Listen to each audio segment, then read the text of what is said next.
चुनाव आयोग ने एक नया एक अगर पहले उंगली काटी होगी तो पूरा हाथ काट के फिर ये बोलेंगे कि हम आपकी 2 उंगलियां वापस लौटा दें। आप सारे डॉक्यूमेंट जाके चुनाव आयोग को दिखा दो, जब भी मना कर देंगे आपका वोट बनाने से, तो आप क्या कर लोगे? जो वोटर लिस्ट में नाम है वो फाइनल है, किसी के पास आधार कार्ड भी नहीं है तो वो फाइनल है, वो नहीं कटना चाहिए जब तक पुरानी वाली वोटर लिस्ट रिवाइव नहीं होगी जो थी, जो कानून है।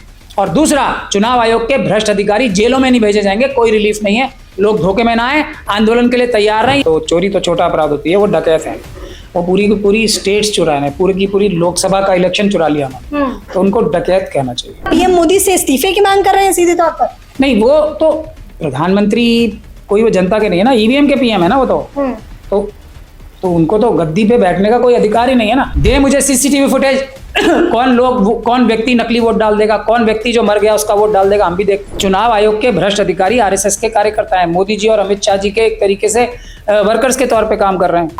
नमस्कार, मैं ज्योति यादव और आप देख रहे हैं उल्टा चश्मा यूसी। चुनाव आयोग की मुश्किलें बढ़ती दिखाई दे रही हैं क्योंकि इस बार किसी और ने नहीं बल्कि सुप्रीम कोर्ट ने सीधे तौर पर हिसाब मांग लिया है। जितनी जल्दी चुनाव आयोग ने 65 लाख वोटरों को, मतदाताओं को फर्जी बता दिया था, उससे कई अधिक जल्दी मंगलवार को सुप्रीम कोर्ट ने सीधे तौर पर कह दिया है कि आपको बताना पड़ेगा कि आखिरकार वो 65 लाख वोटर जो आपने फर्जी बताए हैं उनकी सबसे पहले तो आप लिस्ट जारी करिए। और जस्टिस ने सीधे तौर पर यह भी कहा है कि कम से कम जिन मतदाताओं का नाम लिस्ट से हटाया गया है उन्हें ये जानने का भी अधिकार है कि नाम हटाने की वजह क्या रही। इस पूरे विषय पर चर्चा करने के लिए सुप्रीम कोर्ट के वकील महमूद प्राचा सीधे इनसे बातचीत कर लेना चाहेंगे। सर, क्या कुछ अपडेट है मामले को लेकर? हमारा बुनियादी मुद्दा क्या था? लेकिन आप इसमें एक प्रेस कॉन्फ्रेंस करने वाले हैं, बाकायदा आपने अपडेट दी। मैं प्रेस कॉन्फ्रेंस करने वाला हूं, लेकिन वो इस विषय पे तो है, पर मुख्यतः वो दूसरे विषय पे है, ईवीएम के विषय पे। वो मैं अभी प्रेस कॉन्फ्रेंस में बताऊंगा।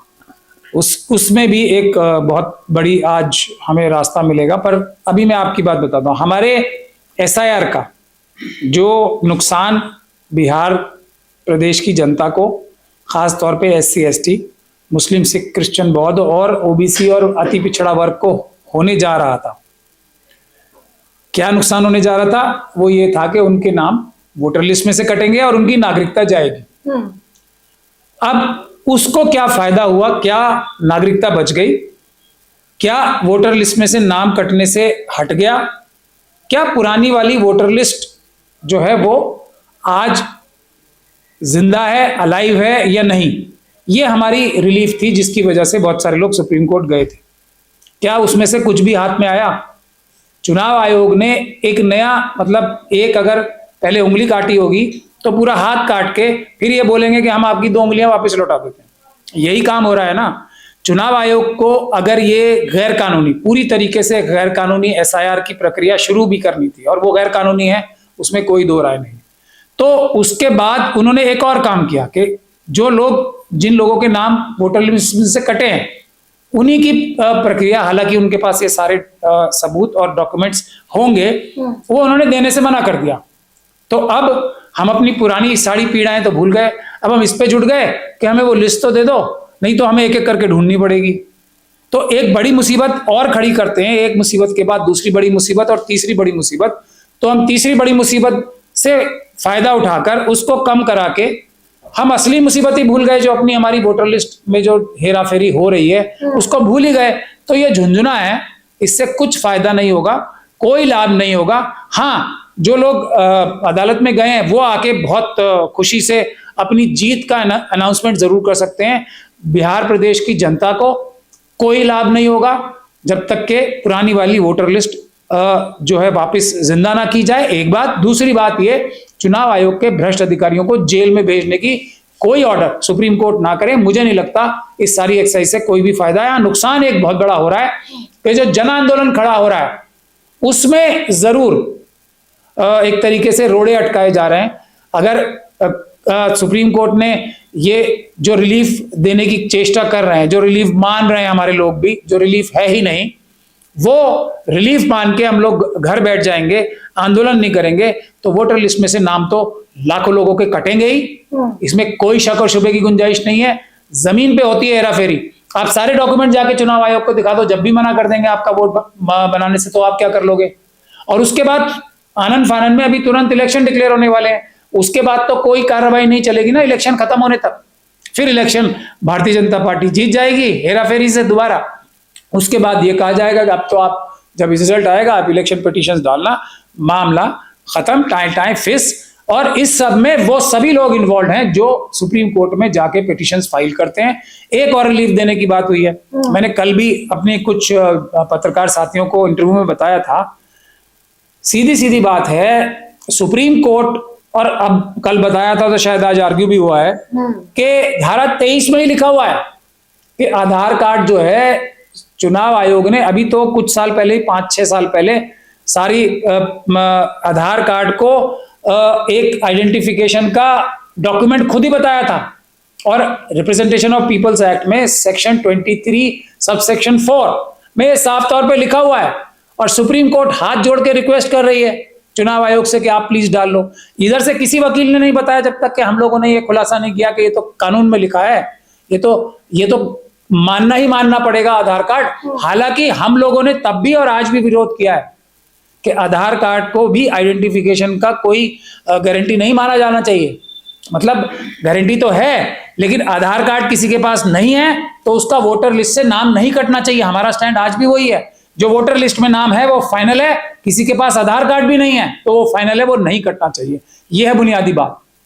तो क्या सीधे तौर पर यह माना जाए कि बीजेपी सरकार के साथ साथ चुनाव आयोग भी तानाशाह बन चुका है?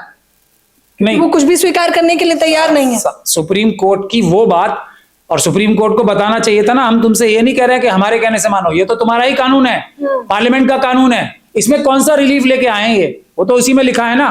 तो पहले आपको बड़ी मुसीबत में डालो और उसके बाद थोड़ा सा आपको टॉफी दे दो और आप अपनी बड़ी मुसीबत भूल जाओ। ये हो रहा है, कोई रिलीफ नहीं मिली है जब तक पुरानी वाली वोटर लिस्ट रिवाइव नहीं होगी जो थी, जो कानून है। और दूसरा, चुनाव आयोग के भ्रष्ट अधिकारी जेलों में नहीं भेजे जाएंगे, कोई रिलीफ नहीं है। लोग धोखे में ना आए, आंदोलन के लिए तैयार रहे। ये इतना बहुत जो थोड़ा बहुत भी रिलीफ मिल रहा है, सिर्फ और सिर्फ उसकी वजह एक ही है, ये हमारे दिमाग में एकदम क्लियरिटी से होना चाहिए कि 300 सांसदों ने मार्च किया था, राहुल गांधी जी और दूसरे सांसद का मतलब संवैधानिक संस्था अरेस्ट हुए थे।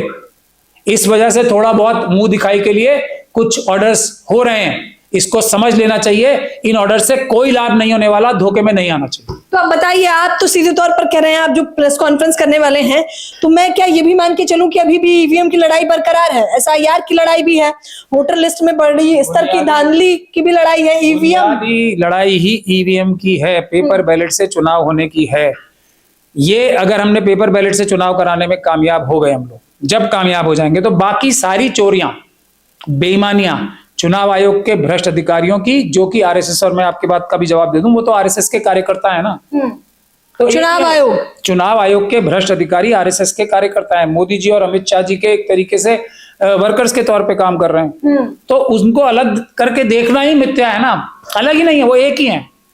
तानाशाह मोदी जी हैं तो वो तो उनके वही है ना, वर्कर्स हैं उनके, वो तो बराबर ही बात है ना। और दूसरी बात यह है कि जब मतपत्र से चुनाव शुरू हो जाएगा उस समय सारी दूसरी जो दर्जन भर से भी ज्यादा चोरी करने की वोट तरीके हैं वो भी बौने पड़ जाएंगे, कम पड़ जाएंगे। जनता इतनी बड़ी संख्या में वोट देती है बीजेपी के खिलाफ, ये तो धांधलेबाजी करके अलग अलग तरीकों से जीत जाते हैं। लेकिन एक धांधली हमने रुकवा दी, सिर्फ एक ईवीएम वाली धांधली, तो बाकी सारी धांधलियां कम पड़ जाएंगी। हम असली तो रिजल्ट तब भी नहीं आएगा, असली रिजल्ट तो यह है कि बीजेपी की ज्यादातर सीटों पे जमानतें जब्त होनी चाहिए। ये जनता का असली मत है। लेकिन अगर हम मशीनों से चुनाव बंद करा देंगे तो कम से कम बीजेपी की सरकारें बनना बंद हो जाएंगी, जमानतें जब्त नहीं होंगी तब भी, क्योंकि धांधली वो दूसरे तरीकों से भी कर रहे हैं। बताइए सर, सुप्रीम कोर्ट में एक और मामला आया पानीपत का पंचायती चुनाव का, जिसमें सामने सीधे तौर पर बड़े कॉन्फ्रेंस कर रहा हूँ उस बात में, तो मैं जवाब मैं चाहूंगी संक्षेप में अगर आप नहीं। वही है, हमारी ईवीएम की लड़ाई में एक बहुत बड़ा मील का पत्थर है। बिल्कुल, अब सुप्रीम कोर्ट ने भी ये मान लिया है सबूतों के साथ सबके, एक तो ईवीएम में गड़बड़ी होती है और दूसरा कि ईवीएम का या चुनाव की कोई भी प्रक्रिया की वीडियोग्राफी होनी चाहिए, उसके बगैर उसकी कोई वैल्यू नहीं है। उसके बारे में प्रेस कॉन्फ्रेंस करी। बताइए, चुनाव आयोग सीधे तौर पर कह रहा है कि ये शब्द जो आप इस्तेमाल कर रहे हैं, वोट चोर, गद्दी छोड़ी, किस प्रकार के शब्द विपक्ष के नेता इस्तेमाल कर रहे हैं? नहीं, ये तो थोड़ा वो मेरे पार्लियामेंट में संभ्रांत हैं, डकैतों को चोर कह रहे हैं, तो चोरी तो छोटा अपराध होती है, वो डकैत हैं। वो पूरी की पूरी स्टेट्स चुराए हैं, पूरी की पूरी लोकसभा का इलेक्शन चुरा लिया उन्होंने। तो उनको डकैत कहना चाहिए, चुनाव आयोग को। चुनाव आयोग के भ्रष्ट अधिकारियों। कह रहे शब्दों की मर्यादा बना कर रखी है। हाँ, तो वो बनाई तो है, चोर ही बोल रहे हैं ना, और क्या मर्यादा करेंगे? डकैत को अगर चोर बोल रहे हैं संभ्रांत भाषा में, तो वो तो मर्यादा बनाना ही तो है। कह रहे गद्दी छोड़ के आप पीएम मोदी से इस्तीफे की मांग कर रहे हैं सीधे तौर पर। नहीं, वो तो प्रधानमंत्री कोई वो जनता के नहीं है ना, ईवीएम के पीएम है ना वो तो उनको तो गद्दी पे बैठने का कोई अधिकार ही नहीं है ना। वो तो धांधलेबाजी से, झूठे चुनाव से बने हुए हैं ना। वो तो स्वयं अपना चुनाव भी हारे हैं, सुब्रमण्यम स्वामी साहब कह रहे हैं इलेक्ट्रॉनिक से जीते हैं वो तो। और तो छोड़ो, तो बाकी सब तो हम लोगों की बात छोड़ दो आप। सुब्रमण्यम स्वामी साहब तो उनकी पार्टी के लीडर है ना, उन्हें तो सबसे ज्यादा जानकारी होगी अंदर की भी। वो कह रहे हैं इलेक्ट्रॉनिक से जीते हैं, तो हारे हुए चुनाव मोदी जी। क्या लगता है चुनाव आयोग 65 लाख वोटरों की लिस्ट जारी कर पाएगा या फिर चुपचाप निकल जाएगा? देखिए, मैं तो लिस्ट लेने में इंटरेस्टेड ही नहीं हूँ। मेरा तो टारगेट सीधा होता है। मैं बाबा साहब डॉक्टर भीमराव अम्बेडकर का फॉलोअर हूँ, अम्बेडकराइट हूँ। हम मार्के की बात करते हैं, कांटे की बात करते हैं। जो पुरानी वोटर लिस्ट थी वही वोटर लिस्ट चलेगी। अगर कोई मर गया है तो वो वोट डाल ही नहीं सकता, क्योंकि हर पोलिंग बूथ में चेक होके वोट डाला जाता है। ये सब बेकार की बातें हैं। एक भी बांग्लादेशी निकलेगा नहीं। मोदी जी के सानिध्य से जो शेख हसीना बैठी हैं उनके परिवार समेत वही बांग्लादेशी हैं। इलीगल इमिग्रेंट्स उनको कहा जा सकता है, बाकी कोई बांग्लादेशी बिहार में नहीं है। चुनाव आयोग आज तक नहीं बता पाया। ये सब झूठा फ्रॉड है। SC/ST कम्युनिटी के, शेड्यूल कास्ट कम्युनिटी और अति पिछड़े वर्ग के वोट काटेंगे जाएंगे सबसे ज्यादा, उसके बाद मुसलमानों का नंबर आता है। ये तथ्यात्मक रूप से सच्चाई है। इससे जो भी भटकता है, जो भी ये कहता है कि मुसलमानों के वोट काटने के लिए हो रहा है, वो समझदार नहीं है, उसको असलियत नहीं पता है। शेड्यूल कास्ट, महिलाओं के और अति पिछड़ा वर्गों के वोट काटे जाएंगे सबसे ज्यादा। मुसलमानों का नंबर तीसरा या चौथा आएगा। बताइए, नेता प्रतिपक्ष राहुल गांधी तो जो लोग मृत हो चुके हैं उनके साथ चाय पी रहे हैं बैठ के। मैं कह तो रहा हूं, लेकिन ये एक जनता को जागरूक करने का बहुत अच्छा तरीका है। लेकिन वोटर लिस्ट वही रहेगी जो थी। ये है इंसाफ, असली इंसाफ। इसके अलावा इंसाफ नहीं है कोई भी। मैं आपको फिर कह रहा हूं, कोई भी व्यक्ति वोट जब ही डाल पाएगा फर्जी, जब बूथ लेवल पे बेईमानी हो रही हो। CCTV फुटेज जो है चुनाव आयोग ना दे रहा हो हम लोगों को। हम देखते हैं ना, कानून का पालन करें। दे मुझे CCTV फुटेज। कौन व्यक्ति नकली वोट डाल देगा, कौन व्यक्ति जो मर गया उसका वोट डाल देगा, हम भी देखते हैं। आखिरी सवाल लेना चाहूंगी, तो क्या जो 300 सांसदों ने संसद के बाहर बवाल किया था, हंगामा किया था, हक की लड़ाई लड़ी थी, वो सफल हो रही है? उसी की वजह से थोड़ा बहुत जो सुप्रीम कोर्ट से भी जो थोड़ा सॉफ्ट हियरिंग हो रही है या थोड़ी बहुत लीवरेज मिल रही है, उसी वजह से मिल रही है। वरना कुछ नहीं होता। अभी तक तो खत्म हो चुका था सब कुछ। कुछ नहीं होगा आंदोलन के बगैर, कुछ नहीं होगा आंदोलन के बगैर। ये एक बार नहीं, 1000 बार हम बोल रहे हैं, कुछ नहीं होगा आंदोलन के बगैर। सांसदों ने आंदोलन किया जिसमें तमाम बड़े नेता, सांसद, मंत्रीगण शामिल थे। उसका नतीजा आज आपको सुप्रीम कोर्ट की हियरिंग में भी देखने को मिला है। सुप्रीम कोर्ट अब हिसाब मांग तो रहा है, अब देखना होगा चुनाव आयोग कब तक हिसाब देता है या नहीं। फिलहाल इस खबर के बारे में आप लोग मुझे अपनी राय जरूर बताएं। कैमरामैन नावेद के साथ ज्योति यादव, उल्टा चश्मा UC।